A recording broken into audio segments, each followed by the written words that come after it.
Hey guys, it's Abby and welcome back to my channel. And by the looks of this video, you probably do know this is a journal with me video featuring Harry Potter. For this month's video, I had always wanted to do a Harry Potter inspired journaling spread, and it only took me a couple of years before I finally filmed it. I have accumulated a lot of Harry Potter stickers and stationery over the years. Most of these were given to me by my friends, and I've kept them safe in my stationery collection because I did not know when to actually use it. And now that it's September, and usually September 1st is the opening of Hogwarts, I wanted to share with you how I journal using these Harry Potter inspired stationery. I also am sharing with you a peek of some of the stationery that I included for the Owl Post goodie box that I released on the 1st of September in my shop, and it sold out pretty quick. It sold out in 2 hours, so that was quite a surprise. Thank you so much to everyone who bought, and I hope you guys enjoy your goodies. So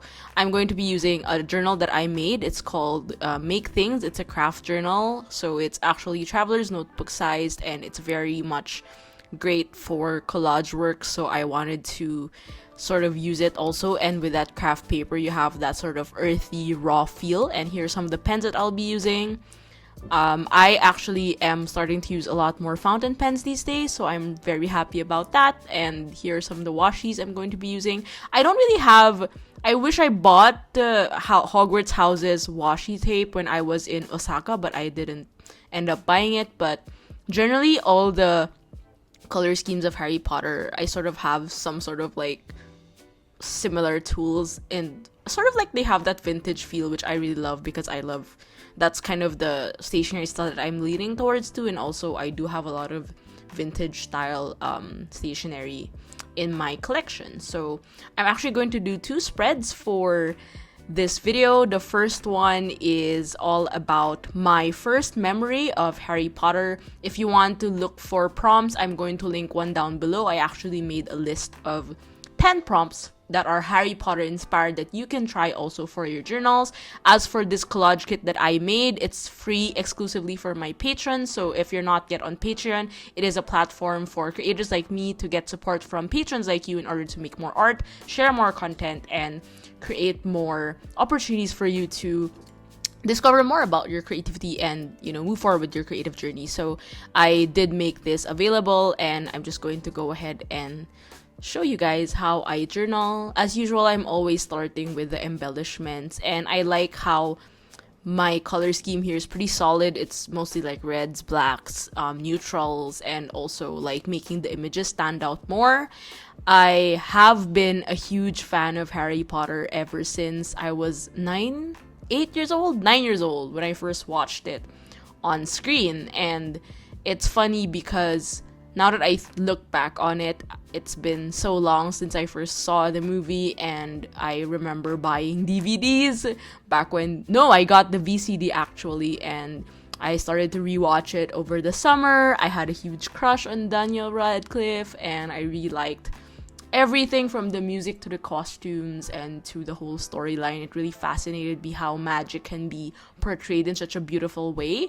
And I actually read the book after watching the movie because I got my first copy of Harry Potter when I was 8, and I was really scared by the cover, mostly because I haven't really read anything other than school books at that time. So it was great that I got into the world of Harry Potter, and my neighbors were also great fans of Harry Potter, so we would always have we had that duel in the second book where Malfoy and Harry Potter were having that duel. We memorized that, and we would use chopsticks as our wands because we did not know where to make wands back then, or I think we just, improvise and use our blankets for robes. And it was really great because moving forward, when I got older and I actually got to visit Warner Brothers Studios when I was I think I was it was 2013, and I eventually went to the Wizarding World. It was so great to actually see a bit of it in real life and be a bit smitten by it because it's kind of feels like the real thing. And it's amazing how something like I don't really have a lot of fandoms. I think one of my bigger ones is Harry Potter, and I really enjoy the fact that I am a huge Potterhead because I feel like it's really something a lot of us can resonate with, especially for artists and people who love journaling and writing, because Harry Potter is just a really wonderfully made masterpiece, and I really admire the whole storyline from how it transpired and how it proceeded. So I'm just writing my fave book and fave films, and as you can see, I stained it, but alas, this is what happens because I just started using actually this Lamy fountain pen after a while, and I am actually not sure if my craft journal can handle fountain pens, or I just didn't let the ink dry too long. So now I actually added my board just so I don't stain the opposite page. So this sheet that I printed out on, it's my first time actually printing on this is like matte transparent paper, sticker paper that I got from the States a couple of years back. It's by Online Labels, and I bought it in bulk. It was supposed to be stickers I was supposed to do for my shop, but upon experimenting, I really like the effect because it's quite transparent. As you can see, it has that translucent effect that it gives on the craft paper, and with that, I think the contrast really works with just the typical sticker paper. Now, I usually print mine in just regular matte sticker paper, as you can see on this collage kit that I am using for the Hogwarts graphic, and I like that it gives a lot of contrast with like the white outlines and how it sort of like becomes a subject of the spread. So as usual, I'm starting off with my stickers and my washies, and with my layout, I just wanted it to be a bit more varied this time. Like there is something on the bottom left and also something on the upper right, just so the whole spread looks more put together. If you've seen some of my previous Journal With Me videos, which I will link down below, you will know that I am very particular with how my layouts go, and I usually think in spreads, which means that I like to make sure that the left page and the right page sort of have a similar, they sort of connect in some way. So I'm gonna go ahead and use these like tiny little stickers. I got this sticker set, if I remember correctly, in New York. We went to an exhibition at the New York Historical Society about how J.K. Rowling developed Harry Potter, which is really great. We saw a lot of her manuscripts. We couldn't take pictures inside because that's how confidential they were. And I was like, okay, have to get at least something from there. So I did get like posters and this really cute sticker set. And as I mentioned, yeah, vintage stickers really work well with the Harry Potter theme, like with the airmail, with the colors. I think they really mesh well, and the whole concept of it, like studying and books.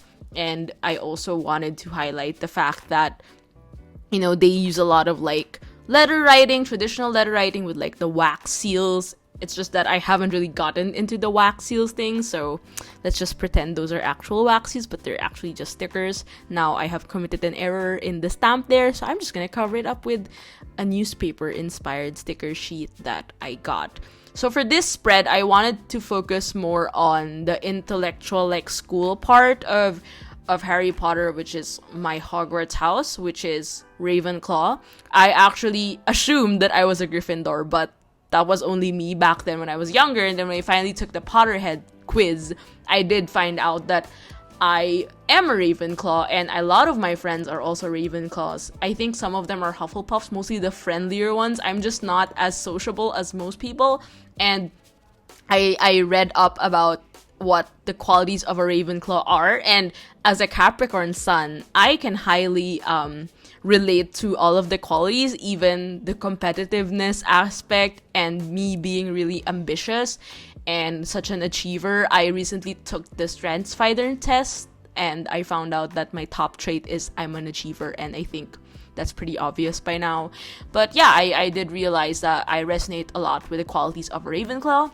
Let me know what your Hogwarts house is, and do leave it in the comments down below. I actually took this test where you can also figure out if you're like half of Gryffindor / Slytherin or half of Ravenclaw / Hufflepuff, and my other half is a Slytherin, so that's very interesting. I think it's called the cusp or something. So yeah. I also like this quote by Rowena Ravenclaw, which says like, "Wit beyond measure is man's greatest treasure." I think that is really something that I relate with. Growing up when I was a kid in school, I was the more diligent student. I wasn't top of the class, but I liked getting good grades, and I liked working hard and making sure that all my hard work pays off, and I've always been one to hang out in libraries all the time. When I was in college, I did not really socialize a lot, especially during exam week. I was only in the library studying accounting. I remember like I would listen to Coldplay and just like spend the whole afternoon or the whole night before I get fetched to just study and, you know, spend my time leisurely knowing about the basics of accounting, of marketing, history, and whatnot. So I guess that's always been my habit, and that really sort of determined how introverted I was, and I still am. I mean, the older I get, the more introverted I am. So I guess that holds true. And I also was an officer when I was in college, so I'm assuming that if I was in Ravenclaw, I'd probably be head girl. I really think I will be. I'm not a big like leader person, but I just like having a bigger responsibility. So I think that, does that make sense? So anyway, moving to more favorites. So I really like subjects that are quite rare. Like, I don't think a lot of people like these. I probably would say like they like the Defense Against the Dark Arts or like potions. For me, I am much into tarot and all those like magical, whimsical stuff. So my favorite professor is McGonagall, though. My subject is divination, like studying astrology, the stars, and stuff like that. I also like herbology to some extent, and my favorite wizard is actually both witches, Hermione Granger and Luna Lovegood. And as I mentioned, my hangout place is probably going to be in the library. And, you know, if I kind of want to catch up with friends, I'd probably be at Three Broomsticks having butterbeer. I actually found a place here in Manila where I could order bottled butterbeer, so that's great. So every time I feel like watching Harry Potter or like living it, I just order and drink some butterbeer to sort of like reminisce my time in Hogwarts as if I have been there. But I hope someday, some days I still wish I could like teleport and like escape reality, you know? So yeah, this is my second spread. I actually really enjoyed doing this two spread journal with me, mostly because I'm a huge Harry Potter fan, as I mentioned, and it's always such a great treat for me to write about the things that interest me, because these things sort of develop my creative practice. And yeah, here are the final spreads. So this is the first spread and this is the second spread. Thank you so much for watching, and I'll see you guys on my next video. Bye!